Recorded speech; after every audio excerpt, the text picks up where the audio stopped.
Honorable Deputy Minister, who is my boss, the Provincial Commissioner of Western Cape, the Executive Mayors of Knysna, and all protocol observed. My name is Dikeledi Ntlatse. I'm the Executive Director of IPIT. And I know that people are wondering, what is IPIT? Independent Police Investigative Directorate. Policing the police. But before I talk about our mandate, I want us to give a round of applause to the police officers who are committed to service delivery.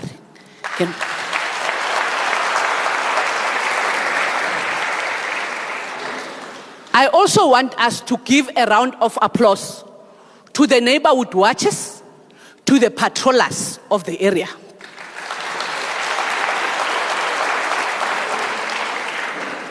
Now, who are we? IPIT. IPIT is a government department. IPIT is under the leadership of the Honorable Deputy Minister. Si police lama police. We are assisting the police management to root out corrupt elements within the police service.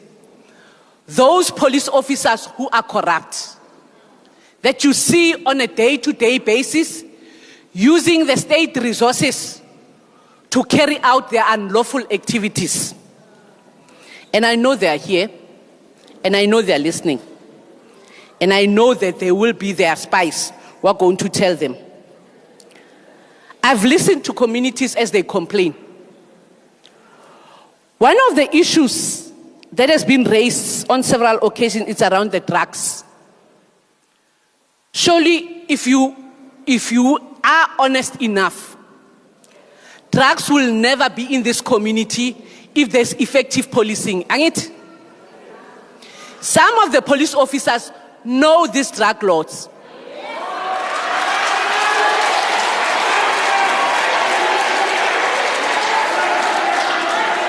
You report these cases to the police officer. One gentleman stood and said, there's a captain. Even the provincial commissioner said, who is this captain? He's been reporting to this captain about this house where the kids will flock and buy drugs before they go to school. But nothing's been done. Now you ask yourself, what is the relationship of this police officer to this drug lord?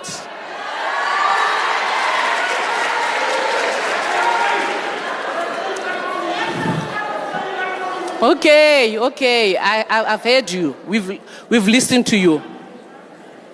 There's spaza shops by foreign nationals. They also sell drugs. There's spaza shops. You see police officers going to Abo my friend. I guess they call them Abo my friends. They take what they call a protection fee, isn't it? But you are also there. I get you are there as communities. Are you taking down the number plates of the van? Are you also looking at on the site it's written, it will write Knysna. Now, what are you doing with that information?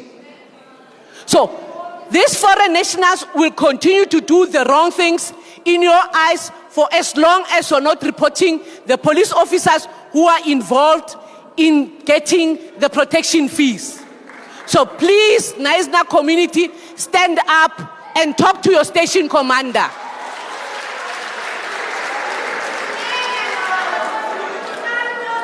And I know that there are also community apathy, where you report cases and then suddenly a docket disappears. And nobody's saying anything. There's no feedback on the docket. And you wonder what is going to happen. When you go and inquire, the docket is not there, or the policeman or the IO is not there, doesn't want to respond to your calls and all those things. And the next thing you see, the very same perpetrator is a friend to the very same police officer. But as well as communities, we have a challenge. Sometimes when you are arrested as community members, you get arrested as well. It's not like you are not involved in these crimes. You resist. You don't want to hear anything. Every time police officers must push you back into the vents. And the next thing you want to run and open a counter assault. They do that, DM. They go there and then suddenly there's a case of assault. And there are those that are, social media, ne? It's very dangerous.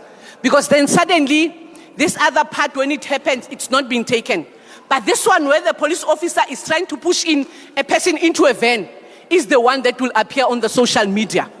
And people will be the first ones to go to the police station and open a case of assault. We see you, we watch you. Western Cape, this is prevalent. Now, I'm going to talk about torture. There are those that are being tortured to implicate some of the people. There are those that are being tortured to then admit to a crime. Now I want to talk about IPID. After all these scenarios that I've painted, who are we? We investigate death in police custody. People who die in police custody, people who go into a police custody who are wearing armor necklaces, who are wearing the shoelaces, and then suddenly a person has committed suicide. Or for some reason the person is beaten by the police. We're investigating such cases. A person who's been killed by the police officers, and you go and report, nothing is happening. The police have an obligation to report those cases to us. Now, you also have an access to report to us directly if you are scared to go to the police station. We report pointing of firearm. Young police officers are excited, DM. It's really sad, I must say. Young police officers in taverns, in bad places, are pointing firearms, are fighting for girlfriends, are pointing firearms to other perpetrators, or they'll point firearms to anybody, and nothing's been said. They are trigger happy.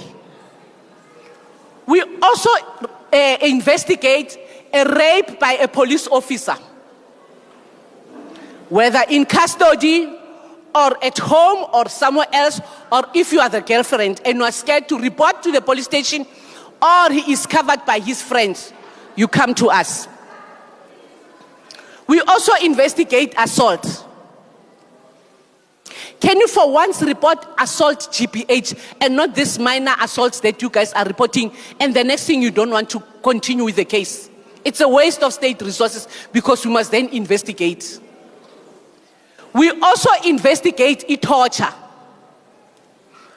We also investigate corruption, that bribery at the spaza shops, the bribery when a case disappears, the bribery when a police officer wants to make sure that the case disappears at all. But what we've also picked up, the representative of NPA, is that some police officers who are implicated in cases are friends with the prosecutors. So suddenly the case disappears, the case is remanded forever and ever.